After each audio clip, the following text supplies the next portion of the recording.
papa tuh dibawa paksa sama oknum. Makanya jadi harus terpisah secara paksa. Nggak pernah tahu kalau itu narkoba? Nggak pernah tahu. Sampai kemudian ditangkap dan kemudian diadili baru tahu? Baru tahu itu narkoba, sampai muncul di media lah. Nah aku nyari tahu karena marah saat itu ya, aku nyari tahu papa lewat internet.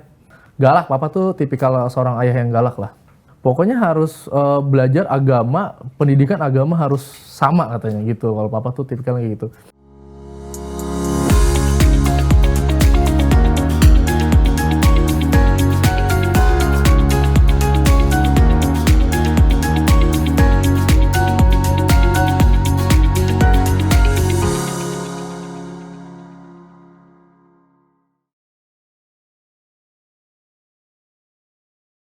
Halo saudara, kembali lagi di podcast Aiman Wicaksono di musim ketiga. Bersama saya Aiman Wicaksono. Pada musim ketiga ini saya akan mewawancarai sejumlah tokoh dan mendalami kisah-kisah dari tokoh itu.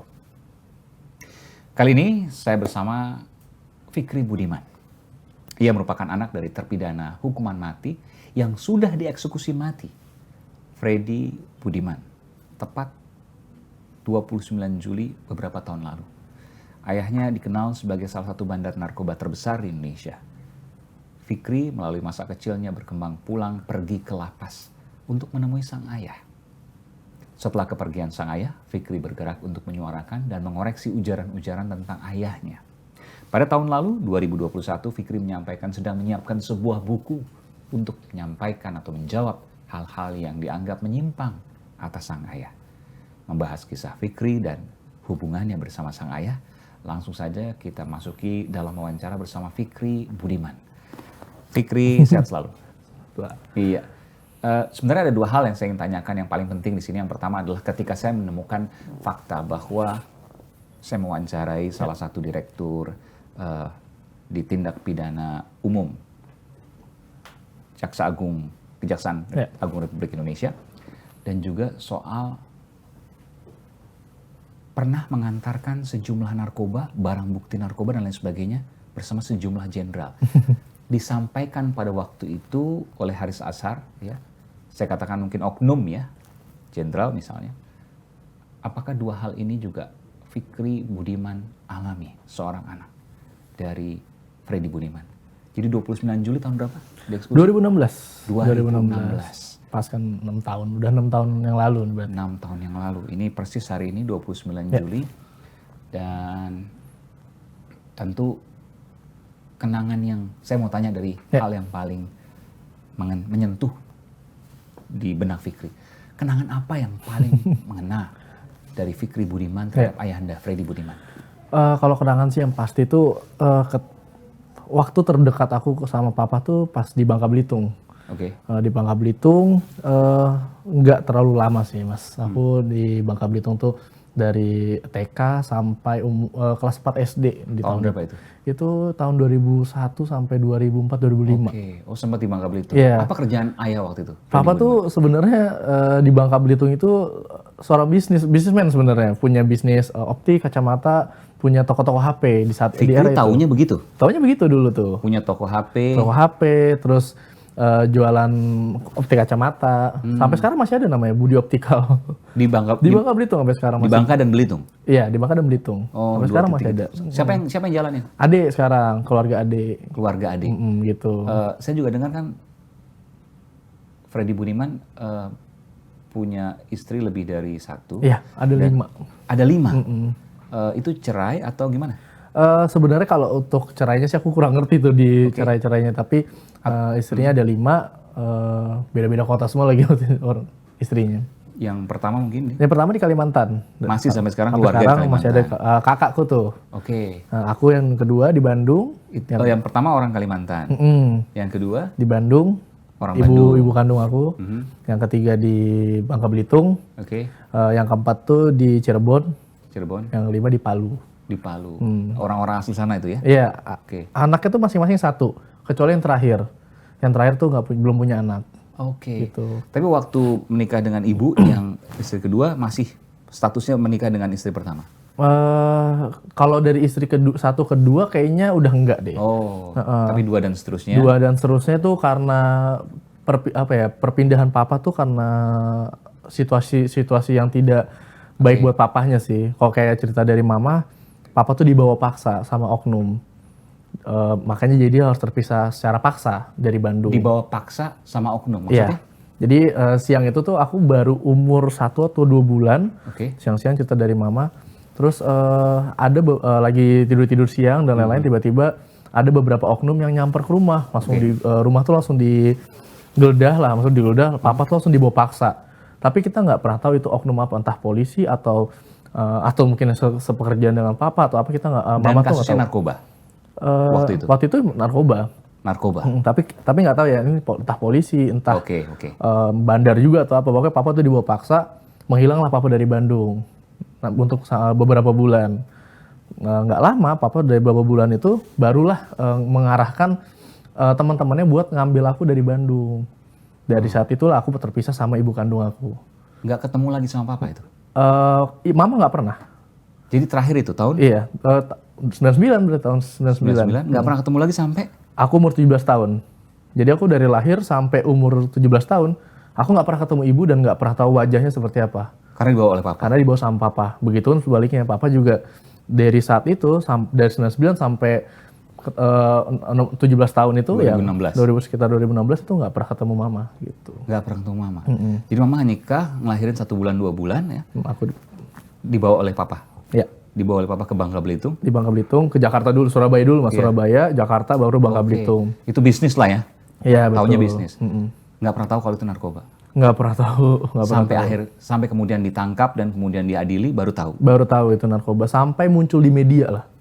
Oh jadi memang yang kelihatan bisnis optik, Iya, betul. bisnis apa lagi? Toko HP. Toko HP. Tapi untuk generasi yang om, tante, nenek itu tahu. Tapi keluarga-keluarga yang udah tua-tua ini menutupi ke yang muda-muda, ke cucunya, anaknya gitu-gitu. Jadi yang sepantaran sama aku nih nggak ada yang tahu kalau papa tuh mainnya di bidang narkoba dan lain-lain. Nggak ada yang mencurigakan waktu itu? Dan tidak ada yang mencurigakan. Kan bareng terus sama papa kan? Setelah dari Bangka Belitung tuh udah nggak pernah lagi ketemu papa. Ketemu papa tuh sebulan sekali, or hanya dari via telepon. Ngapain katanya? Papa hanya bisnis saja, tapi aku nggak pernah nanya juga bisnisnya apa sih waktu itu. Oh, keluar kota, lama nggak Iya, pulang. yang penting Dede sekolah aja, yang penting Dede fokus sekolah. Papa ya kadang Sekolah selesai sekarang? selesai, udah S1 selesai? S1 selesai. Oh, alhamdulillah ya. Gitu. Oke, dan keliling-keliling ya sebulan sekali ketemu, setelah sebulan itu apa yang disampaikan papa? Biasanya sih pasti paling penting sekolah sih papa tuh.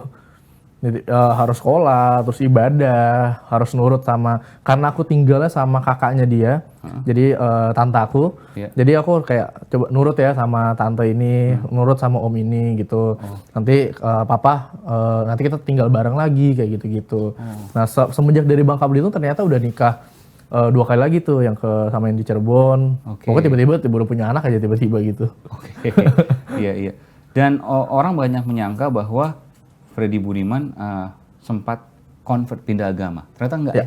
Enggak, itulah. Karena saya baru tahu kok namanya Fikri gitu loh. Jadi memang dari kecil memang Anda Muslim, ayah juga Muslim. waktu itu. Kakek memang mualaf dari Chinese ke Muslim. Kakek dan nenek waktu itu Chinese. Yes, Oke. Lalu kemudian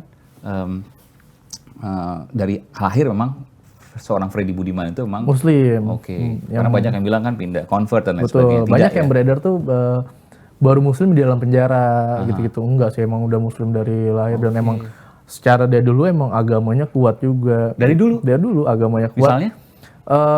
Sholat tuh selalu tepat waktu papa tuh. Dan 5 waktu.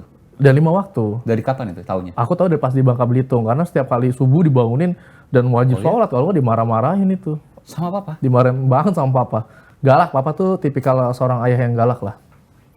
Sholat wajib, harus dulu zaman itu harus TPA anak-anaknya tuh. Taman Pendidikan Al-Quran.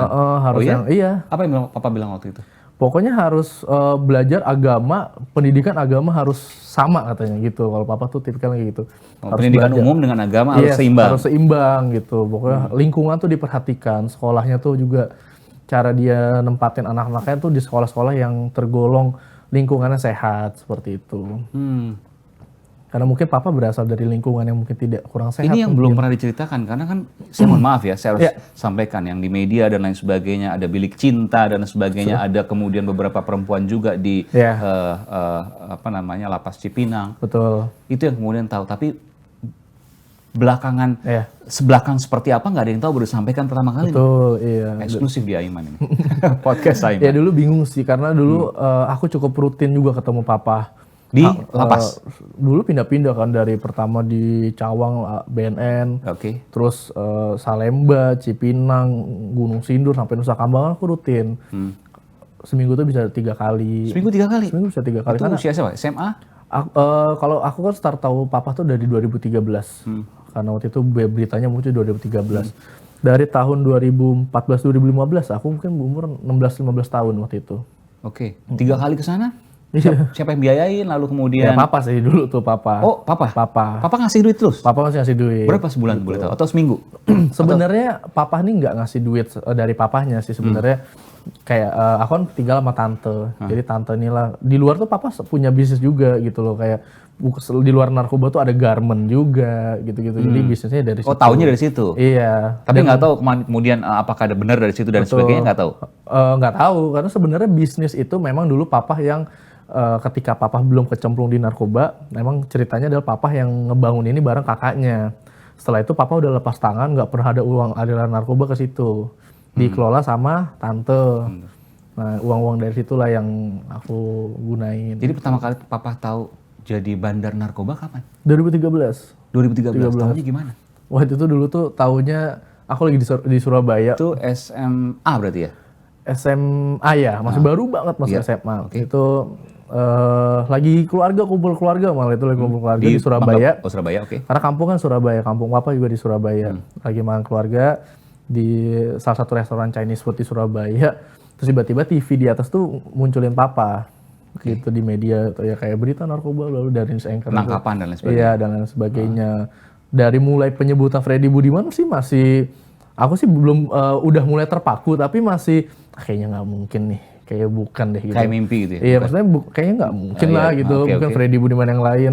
Tahu papa dari mana waktu itu? Papa lagi di mana taunya? Papa lagi kerja aja tapi nggak tahu di mana gitu. Dan nggak pernah ngabarin? Nggak pernah ngabarin. 2013 sudah ada handphone dong. Kabarin biasanya kan kalau Jarang, anak. papa tuh jarang dan kita tuh nggak bisa nelpon papa dulu, harus papa yang nelpon duluan. Oke. Gitu. Akhirnya makan tapi keluarga tuh udah yang tua-tua ini udah mulai panik, udah mulai ngedistract dan lain-lain sampai akhirnya aku udah denger sama Freddy Budiman udah fokus ke ini, ke TV sampailah muncul muka papa. Situlah baru pertama kali tahu itu hancur-hancur setotal-totalnya. Kaget dong keluarga makan bareng. Keluarga kaget, apalagi aku sebagai Gak anak. ada yang tahu satupun tuh. Gak ada yang tahu, hanya 3 orang di situ yang Jadi tahu. taunya udah ketangkep baru? Iya. Atau masih buron waktu itu? Langsung Masih ketangkep? udah ketangkep. Oke. Udah tangkap, udah dari momennya kan lebaran itu, lagi lebaran kumpul keluarga, dari yang harusnya jadi apa ya ceria jadi ya moodnya berantakan semua itu. Apa yang dilakukan waktu itu? Langsung Aku masuk kamar mandi waktu itu, kamar mandi cuci muka, nahan nangis waktu itu, benar-benar yang udah, "Duh, ini benar gak sih kayak gitu?" walaupun jarang ketemu tapi yang namanya ayah tetap ya. Iya benar, apalagi tertangkap tuh kan suatu hal yang Iya, tidak lumrah gitu ya. Dengan Gue udah nggak punya bapak lagi nih bakalan gitu. Karena udah pikir pasti hukuman mati. Dan itu memang sudah langsung hukuman mati kan di saat itu, langsung hukuman besar di saat itu tuh. Oh, disampaikan waktu itu. Karena kan penangkapannya yang 1, sekian juta pil ekstasi itu. Iya. Jadi hancur sehancur-hancurnya. Panik, semua jadi satu. Akhirnya ke kamar mandi cuci muka nggak kuat, minta pulang. Akhirnya kita nggak jadi makan keluarga tuh di situ. Pulang ke rumah semua. Aku langsung kunci kamar. Karena sempat ada rasa marah karena kenapa keluarga ini nggak ada yang ngasih tahu dia sebelum-sebelumnya. Emang ada yang tahu? Ada. Nenek tuh tahu. Tahu kalau? Papa tuh bandar narkoba gitu. Dari tahu. kapan? Mungkin dari pertama kali papa berkelana tahu sih harusnya. Dari belum lahir berarti? Dari belum lahir sih pasti harusnya udah tahu. Dari belum lahir bandar narkoba?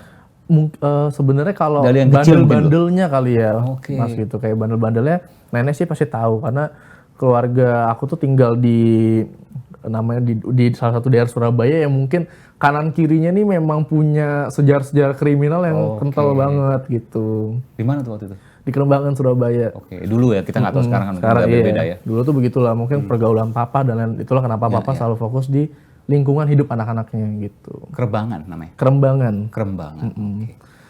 gitu. Akhirnya tahu. Nah aku nyari tahu karena marah saat itu ya, aku nyari tahu papa lewat internet. Aku googling siapa Freddy Budiman gitu. Dan di saat itu sebenarnya nggak ada yang tahu Freddy Budiman. Panggilan papa tuh bukan Freddy Budiman. Siapa? Budi Fernanda. Oh, nama panjangnya siapa?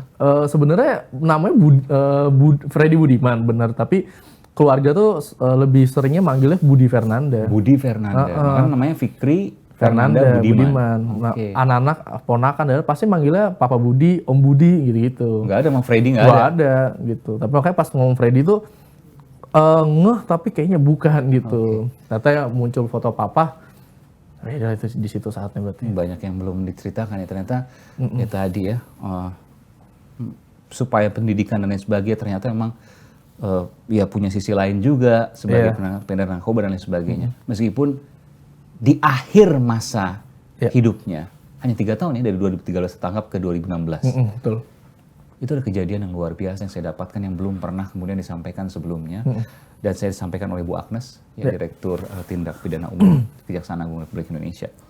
Jadi nggak ada pohon yang wangi-wangi, nggak ada pohon bunga, tapi lepas dari penembakan ya waktu itu ya, ditembak oleh tergu tembak yang mengeksekusi mati Freddy Budiman, ayah Anda.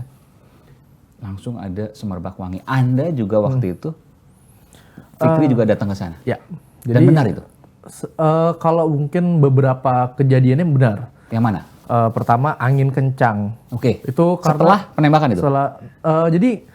Setelah pertemuan sama papa, kita tuh diarahin ke benar-benar perbatasan. Yang depan kita tuh udah kapal gitu, buat laut. Depan kita tuh laut buat di salah satu ruang penyeberangan gitu. Nah kita tuh dikumpulin ke sana beserta dengan keluarga-keluarga lain yang salah satu yang keluarganya harus dieksekusi gitu, sama kayak papa. Kita dipindahin, aku berhubung di situ aku sisa berdua. Karena awalnya aku kan berempat, om, tante, nenek, sama aku. Yang datang ke sana? Yang datang ke sana, Nusa Kambangan 4. Hari kedua, malamnya, 2 orang ini oma sama omku pamit duluan ke Surabaya karena mengurus pemakamannya. Oke. Gitu, sisalah aku berdua sama tante aku jadi satu ruangan. Aku menyendiri di pinggir laut. Nggak tahu kita harus nunggu sampai berapa lama karena nggak dikasih tahu. Oh, emang nggak dikasih tahu. Dan itu jam 1 jam 2. Kita nggak tahu nih papa. Udah berapa hari di Nusa Kambangan tuh? 3 hari. 3 hari. Jadi sampai hari ketiga nggak tahu? Tahu. Oh yang hari kedua tuh? Ini hari kedua ya? Hari kedua nggak tahu nih. Mau hari ketiga, hari keempat, dieksekusinya nggak ada yang tahu? Oh tahu, 3 hari. Oh 3 hari. 3 harinya. Tapi kapan waktunya nggak tahu? Kapan waktunya, jamnya itu nggak tahu. Gitu akhirnya. Karena waktu itu posisi pinggir laut, jadi tante di dalam ruangan yang ada AC-nya gitu. Aku lebih milih di luar. Tiba-tiba hujan besar tanpa ada gerimis-gerimis tuh tiba-tiba dar hujan. Itu bulan gede. apa? Bulan apa itu? Masih ingat? Juli. Itu bulan Juli ya? Bulan Juli. Harusnya musim kemarau ya? Iya, mungkin ya. Pokoknya tiba-tiba hujan. Dan sebelumnya nggak pernah hujan kan? Nggak pernah hujan. Nusa Kambangan tuh nggak pernah hujan. Tiba-tiba hujan. Tenda. Nah ini kan ruangan. Ini ada tenda buat ruang tunggu itu. Tendanya tuh terbang.